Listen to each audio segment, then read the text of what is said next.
if you ask me, the 5 things which Mahendra Singh Dhoni need to do to keep the consistency going in this test match is as follows. For me, the number one thing which he needs to do is to keep his players hungry. Indian teams in the past have been in this situation, got carried away with the euphoria of a win, the accolades, and have slipped from there. So the number one and the foremost and the most important thing for Dhoni and Duncan Fletcher is to keep everybody on the toes. I hope they're practicing their training in Southampton. I know they needed a 3-day break, which is absolutely fine. Get your bodies fresh and come back ready, hungry for Southampton Test match. That's the first and the most important criteria for India at this present moment. Secondly, the pitch will be a very important one. I've always said that India have done well on pitches which have helped the bowlers. You look at the wins around the world in Perth, in Durban, in Headingley, in Nottingham. Those pitches were green and it made our bowlers capable of picking 20 test wickets. And I think England will have no other choice but to prepare green pitches in Southampton and even for the next 3 test matches. The reason is, number one, they don't have a spinner. Although Moeen Ali has done a good job, they know the only way they can pick 20 wickets is by preparing pitches which will help their seamers. So that's a good thing for India. So for Mahendra Singh Dhoni, it's important to assess the pitch.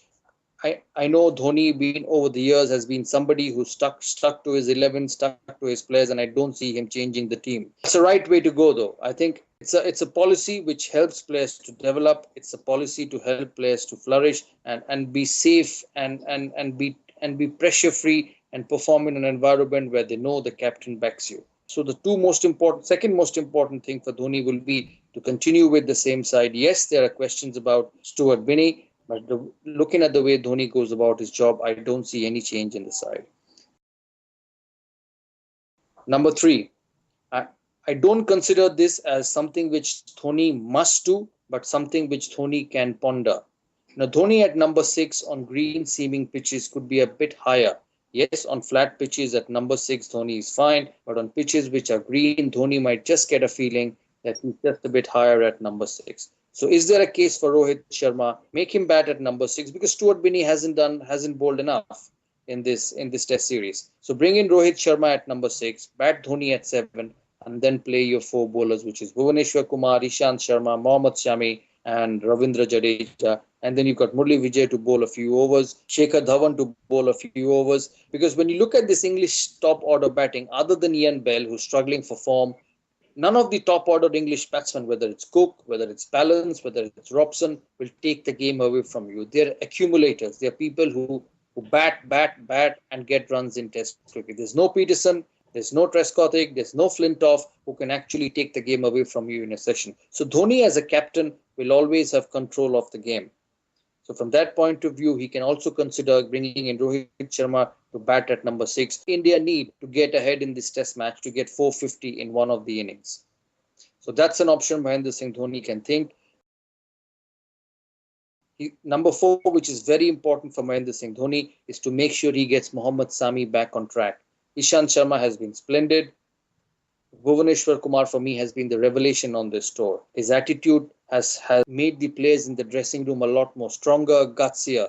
Because it's a very, very infectious thing in the dressing room that if the players start to believe that if he can do it, I can do it too. And that's how it helps players to get better. And I think more than Bhuvaneshwar Kumar's bowling, it's his batting which has made the players believe that if he at number 7 and or number 8 can bat against the new ball, we can do it as well. And I think that's a big boost for the Indian batting lineup.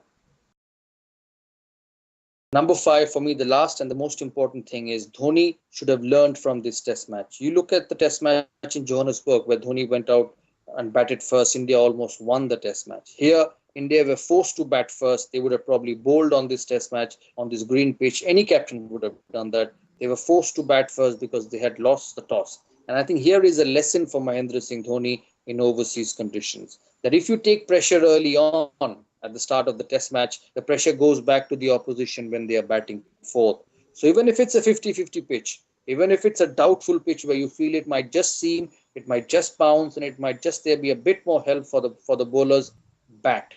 That's the only way you can win test matches. It's the risk you have to take early on, and you'll bear the fruits on day 4, day 5 of the test match. as it did in at Lords.